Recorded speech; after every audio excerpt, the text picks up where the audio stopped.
आज आपण हे सुंदर असं माऊली टिळा ब्रूच कसं बनवायचं ते शिकणार आहोत। त्यासाठी आपल्याला हे सर्व साहित्य लागणार आहे। टिळ्याचा जो निमुळता पार्ट असतो तो तुमचा चुकू नये त्यासाठीही मी तुमच्यासोबत टिप्स शेअर करणार आहे। त्यामुळे हा व्हिडिओ तुमच्यासाठी खूप उपयोगी राहणार आहे। त्यामुळे आताच व्हिडिओला लाईक करा आणि हा व्हिडिओ शेवटपर्यंत नक्की पहा। चला तर मग सुरुवात करूया। हा 3.5 mm चा हुक मी वापरत आहे आज। आता सुरुवातीला मॅजिक रिंग बनवून घ्यायची आहे।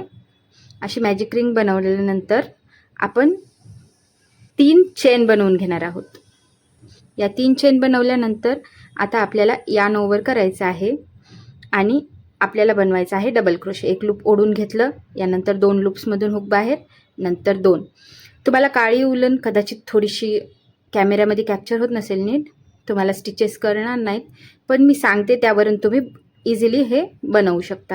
हे आपण 3 चेन ही डबल क्रोशे म्हणूनच काउंट करणार आहोत। हे आपले 3 डबल क्रोशे झालेले आहेत।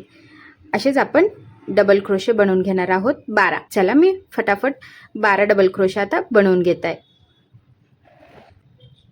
हे 12 डबल क्रोशे कंप्लीट झालेले आहेत माझे। आता जी आपली नॉन वर्किंग यार्न आहे ती आपण टाईट ओढून घ्यायची आहे। यानंतर आपण ज्या 3 चेन बनवलेल्या होत्या त्यामधल्या 3rd चेन मध्ये आपण जाऊन स्लिप स्टिच बनवणार आहोत। आता आपला हा सेंटर पार्ट कंप्लीट झालेला आहे। इथे लक्ष द्यायचं आहे, इथे आपल्याला एक चेन बनवायची आहे आणि एक्स्ट्रा यार्न कट करून घ्यायचा आहे।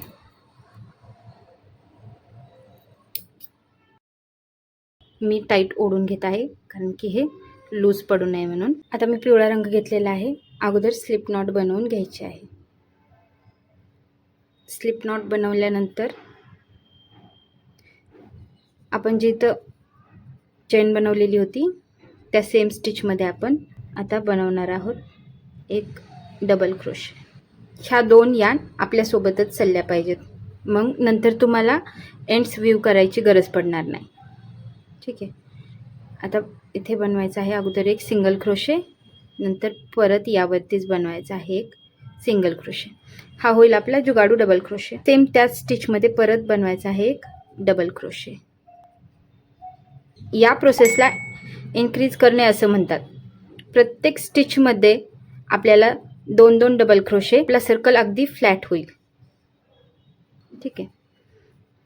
अगोदरच्या आपल्या राऊंडमध्ये 12 डबल क्रोशे होते, तर या राऊंडमध्ये आपले आता 24 डबल क्रोशे यायला पाहिजे। मी हा राऊंड असाच कंप्लीट करून घेत आहे। आपल्या नेक्स्ट राऊंडवरूनच ठरणार आहे की आपल्या टिळ्याचा शेप अगदी बरोबर येईल का चुकून जाईल। त्यामुळे मी असं सजेस्ट करेल की तुम्ही व्हिडिओ पाहतच हा राऊंड पूर्ण करा, जेणेकरून तुम्हाला समजेल की टिळ्याचा शेप कधी द्यायचा, कसा द्यायचा। आता इथे आपल्याला डबल क्रोशे नाही करायचे कारण की तिथे आपला स्लिप स्टिचचं स्टिच आहे। या चेनमध्ये आपण आता हे आपलं वर्क स्लिप स्टिचने जॉईंट करून घेणार आहोत। ठीक आहे। हा आपला राऊंड बनलेला आहे। आता या राऊंडची सुरुवात करण्यासाठी आपल्याला अगोदर एक चेन बनवायची आहे आणि नंतर नेक्स्ट स्टिचमध्ये बनवायचं आहे असे सिंगल क्रोशे। प्रत्येक स्टिचमध्ये एक सिंगल क्रोशे बनवून घ्यायचा आहे। सिंगल क्रोशे करण्यासाठी चेनमध्ये हुक इन्सर्ट करायचा आहे, एक लूप पुल करून घ्यायचा आहे आणि दोन्ही लूप्समधून हुक बाहेर काढायचा आहे। अशा प्रकारे हे आपण आपल्या हाफ राऊंडपर्यंत प्रत्येक स्टिचमध्ये एक सिंगल क्रोशे बनवून घेणार आहोत। अशा प्रकारे आता हा बघा इथे आपला हाफ राऊंड होऊन जाईल।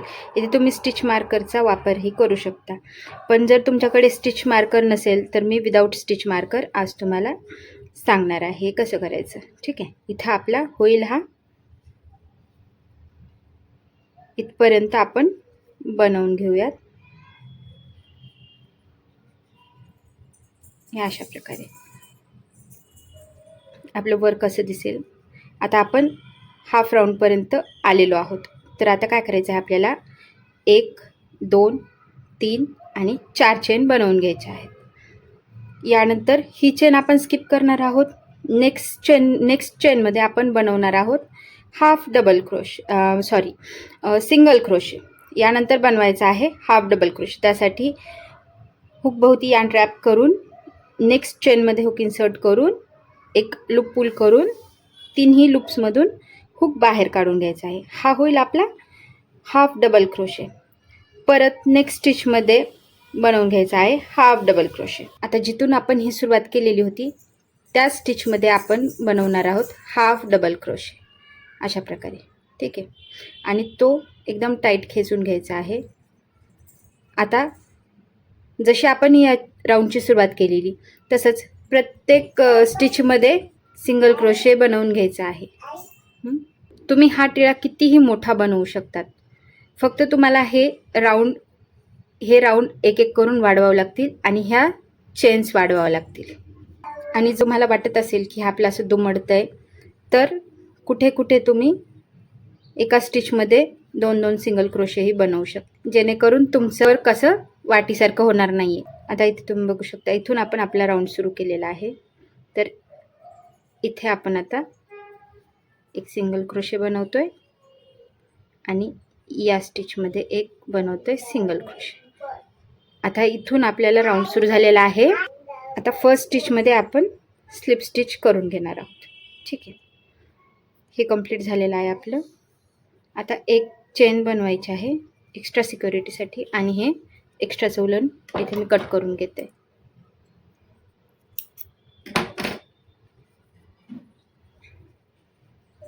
आता हे सगळे एंड्स हाईड करून घ्यायचे आहेत सुईने. ब्रूचची पिन लावू शकता किंवा हे ॲज इट इज तुम्ही यूज करू शकता. तर आता तुमच्याकडे जर ब्रूचची पिन नसेल तर मी तुमच्यासोबत आता एक ट्रिक शेअर करत आहे.